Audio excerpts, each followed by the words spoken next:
گلگت میں یہ افواہ پھیل چکی تھی کہ ریاست کشمیر کے مہاراجہ انڈیا سے الحاق کرنے والے ہیں۔ اس کے ساتھ ہی اسکاؤٹس کی ممکنہ بغاوت کے بارے میں بھی باتیں ہونے لگیں۔ ہر جگہ پاکستان زندہ باد اور کشمیر کا مہاراجہ مرد آباد کے نعرے دیواروں پر لکھے تھے۔ گورنر ہاؤس کے گیٹ پر بھی میں نے انہیں گورنر کو خود یہ نعرے مٹاتے دیکھا، لیکن اگلی صبح یہ پھر سے لکھے جا چکے تھے میرے گھر کے گیٹ پر بھی۔ یہ الفاظ میجر ولیم براؤن کے ہیں، جو 1947 میں گلگت اسکاؤٹس کے برطانوی کمانڈر تھے اور ایک ایسی بغاوت کا حصہ بننے والے تھے جس کے نتیجے میں آزاد ہونے والی نئی ریاست پاکستان کو جموں کشمیر ریاست کا ایک بڑا حصہ بنا ایک گولی چلائے ملنے والا تھا۔ پھر کیا ہوا؟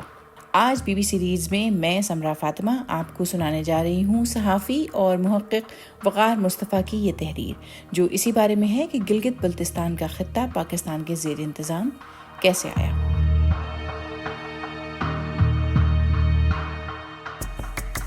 آپ سن رہے ہیں بی بی سی ریڈز۔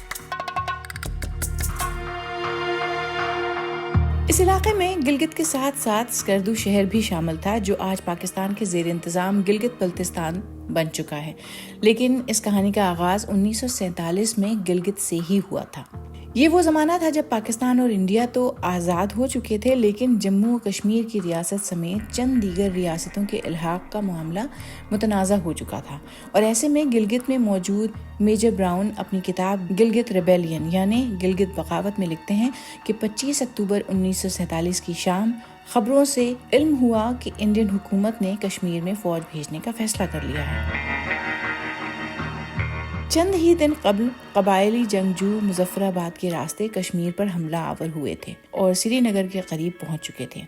تب موجودہ گلگت بلتستان ریاست جموں و کشمیر کا حصہ تھا۔ اپنی کتاب the Gilgit conundrum dilemmas of political integration میں سماجیات کے استاد سعید احمد لکھتے ہیں کہ ریاست جموں و کشمیر کی 4 اکائیاں تھیں: صوبہ جموں، صوبہ کشمیر، ضلع گلگت اور ضلع لداخ۔ تاہم 1935 میں انگریزوں نے گلگت ایجنسیوں کا انتظام ڈوگرا حکمران سے 60 سالہ لیز پر لے لیا، جبکہ بلتستان کا علاقہ براہ راست ڈوگرا حکومت کے زیر تسلط ہی رہا۔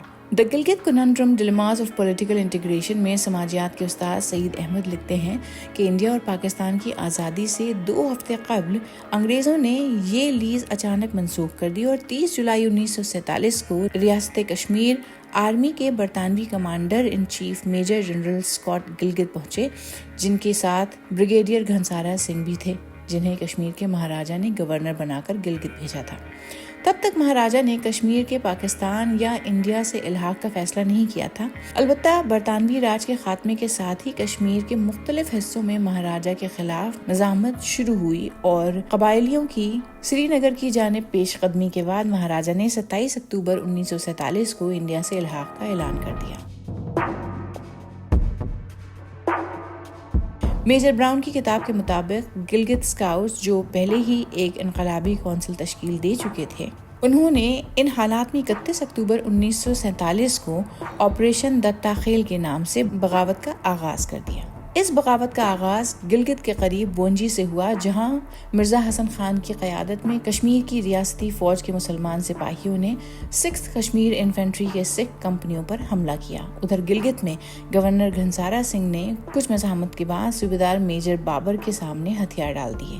1 نومبر 1947 کو گلگت میں ایک عارضی حکومت قائم کی گئی، جس نے پاکستان کے ساتھ غیر مشروط الحاق کیا، اور 16 نومبر 1947 کو حکومت پاکستان کے نمائندے سردار محمد عالم خان بطور پولیٹیکل ایجنٹ گلگت پہنچی۔ ریٹائرڈ پاکستانی بریگیڈیئر مسعود احمد خان لکھتے ہیں کہ اس وقت میجر اسلم خان، جو بعد میں بریگیڈیئر بھی ہوئے، ان کو گلگت میں تعینات کیا گیا، جنہوں نے آنے والے حالات کا اندازہ لگاتے ہوئے مقامی اسکاؤٹ سمیت رضاکاروں کو تربیت دینا شروع کیا اور 4 مختلف لشکر تیار کیے، جن میں سے ایک کا نام آئی بیکس فورس رکھا گیا۔